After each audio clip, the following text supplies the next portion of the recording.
Catus Maximus here, this time with a video of another unique tool. I only have one of these, this particular 15/16. This does happen to be an American-made, an old OTC, Owatonna tool company. They're still around. This is a 3/4 inch pipe fitter's crow's foot, at least as I know them. As far as crow's feet, which are a type of socketry, it's just that anything that's really a crow's foot, even though things like flare nuts you kind of put over the top, they're generally socketry that are flat and that you access from the side versus round sockets, which you always have to put on over the top. These are, I've known as pipe fitters, crow's feet, even though there are some varying names, and there's just so many different types of crow's feet wrenches. It's once you get into them, you could have a whole rolling tool chest just of all the varying types of crow's feet. Slugging wrench crow's feet, flex offset box crow's feet, ratcheting crow's feet, etc., etc. So, as we can see, this is a heavy-duty wrench made for, as I mentioned before, pipe fitters, because that's as I understand it. You have a pipe, and then there's a flange with a whole bunch of big bolts going through it. Many times, you don't have much space where that bolt's going through the flange, so instead what you have is one of these pipe fitter sockets which you can reach around the flange, slip over, and then rotate.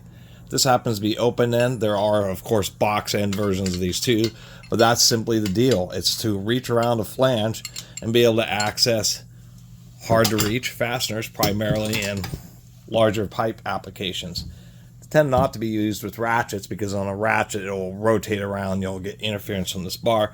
So these tend to be used either with hinge handle breaker bars or just a good old, get that on there, T-handle breaker bars. That way you can get around the flange and then break the fastener, rotate it, pull this off, push it back on, and get another rotation out of it. With those flanges, you only have to rotate maybe one, do that just a few times before it gets loose enough to where you can remove it by hand. In most cases, unless it's painted or rusted, then you're in for an exciting time. I want to note many times, though, they are nuts and bolts, so sometimes you'll have these go through, and what you'll do is you'll have like some kind of wedge that you shove in between the head of the bolt and the flange of the pipe to prevent it from turning. There's a variety of things you can do, but I just kind of thought this was funky. Also using motors when you just need a little space to get at access to a fastener, but be able to clear, like, say, the side of a motor housing. That's really, the whole point to these. I've even seen ones where they have a greater offset, where there's like just a deeper clearance.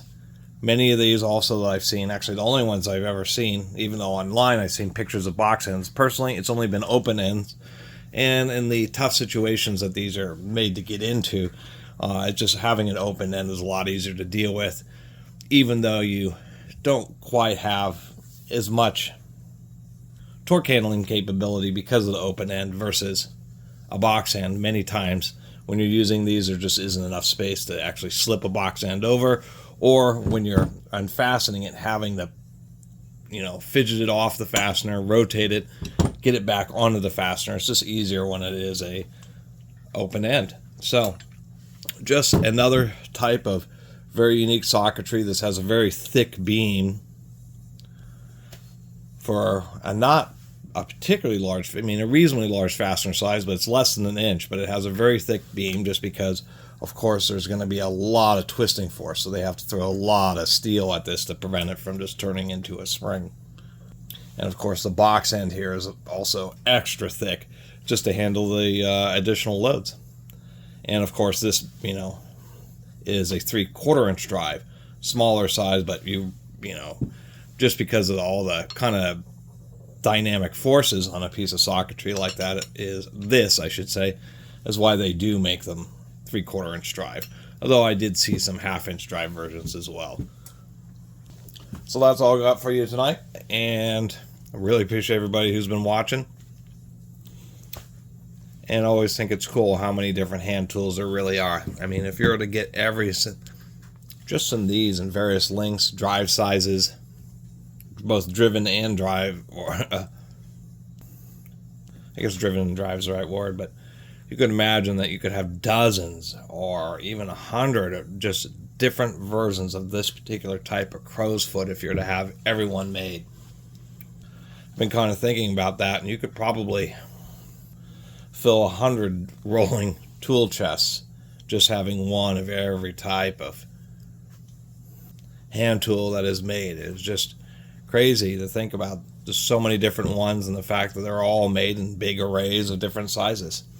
You can never stop collecting. Anyway, thanks for watching.